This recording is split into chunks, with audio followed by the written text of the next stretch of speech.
Hi there, my name's Alasdair Kennedy and I'm the Sociable Social Worker, and I give practical advice to social workers and those wanting to foster and adopt.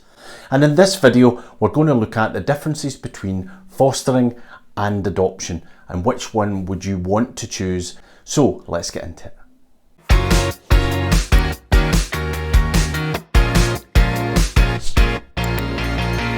So the differences between fostering and adoption aren't always obvious, and I'm going to outline throughout the whole of this video what your options are. Fostering in a nutshell is you foster, you look after a child short term, and the part of fostering is always about reunification with family. Now sometimes that can be long term fostering, and we'll talk about that later. Adoption, you become the guardian, the legal guardian for that child.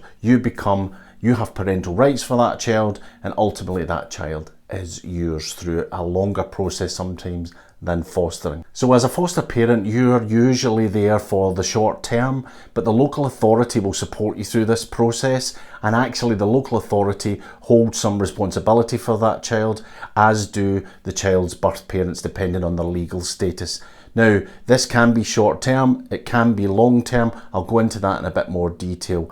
But the reality being is this is still a really serious commitment to this child or this young person.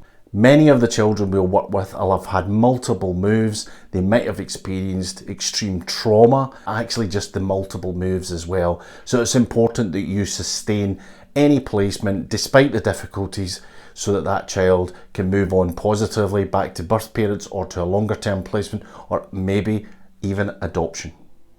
When you adopt, you have full parental responsibility. There's no second chances. That child is your child. That's a really serious commitment, so one that you need to be prepared for. And also, a lot of adoptions now are called open adoptions. In the past, it's a lot of closed adoptions where birth parents weren't involved, and sometimes we still have closed adoptions. However, most are open, so you'll need to be prepared that there might be some letterbox contact from birth parents or even some contact. But again, there's no second goes. I'm going to talk about the approval process now. I've got other videos, there's a whole selection of videos on the approval process of panel, your initial visits, everything that you need to know is on my channel. However, if you want to be a foster carer, you need to be over 21, you need to have a spare room, you need to have been a British resident for over a year, you must be in good health, and when I mean in good health, you can still run after children and the like. Mental health is a different thing. You need to talk to your GP or the supervising social worker or the assessing social worker if you've got any mental health issues. And also, please be reminded that you're going to have to complete an assessment, which is called a Form F assessment. The requirements for adoption approval: you've got to have lived in the UK for 1 year or more. You need to be at least 21 years old. You and your partner or yourself must have a permanent home in the UK, the Channel Islands or the Isle of Man. And you must undergo a two-part assessment process, which is sometimes called a PAR assessment. But the PAR assessment is usually a two-part process, and that's very different from the fostering assessment. However, both can take up to 6 months. The adoption assessment can take a little bit longer. It just depends on the assessor and if you've went to local authority or an agency, and I've got a video on that if you want to go and check that out. One major difference between fostering and adoption is unfortunately what we would call demand. There's about 75,000 looked after children, about 6,800 children are looked after in fostering, and there's about 6,000 roughly children looking to be adopted per year in the UK.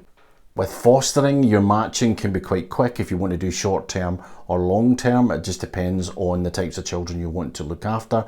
We don't often get a lot of babies. There are about 4,000 babies looked after every year in the UK, but most go back to their birth parents.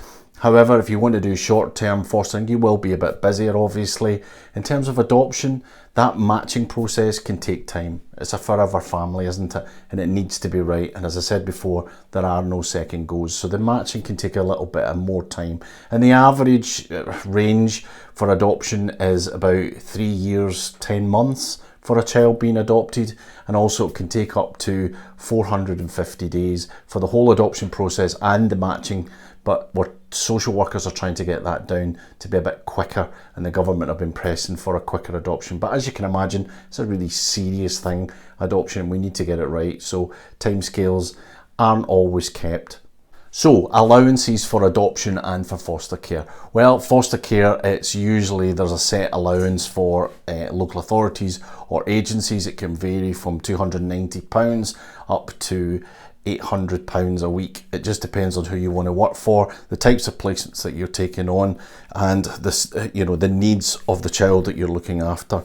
Adoption allowances are means tested, so I can't actually give you a kind of range of what adoption allowances would be, and that would something that you would have to talk about during your assessment for adoption. If you're adopting through an agency, it could cost you upwards of £4,000 to get your assessment completed, plus there's a fee that, from the local authority or an agency you have to pay to the Department of Education, which I think is roughly about £900. But that again is income related, so always check out with your assessing supervisor.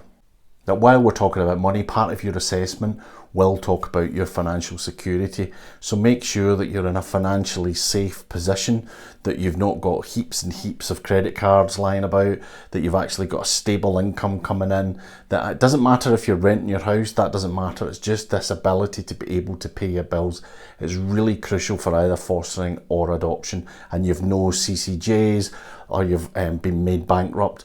Just make sure you're very clear and you have all your bank statements ready to go when the assessing social worker visits. So which one will you choose, adoption or fostering?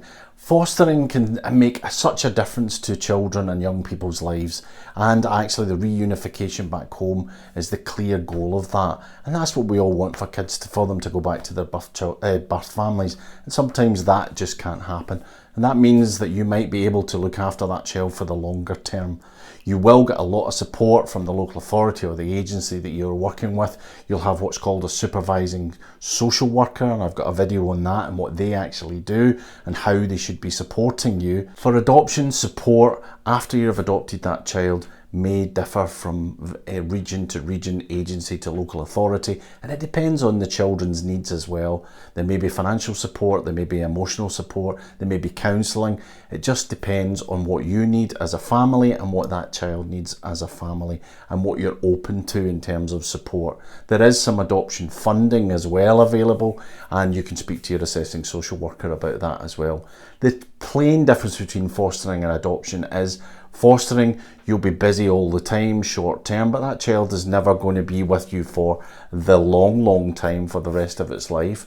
But adoption, it clearly will, that child or that young person will be, and that's the real difference. It's that kind of forever family and a temporary family, but the love, the security, the empathy, the consistency should always be there for both either fostering or adoption. So good luck in whatever you choose, fostering or adoption. Just know that whatever you choose, you'll be making a huge difference to a child's life.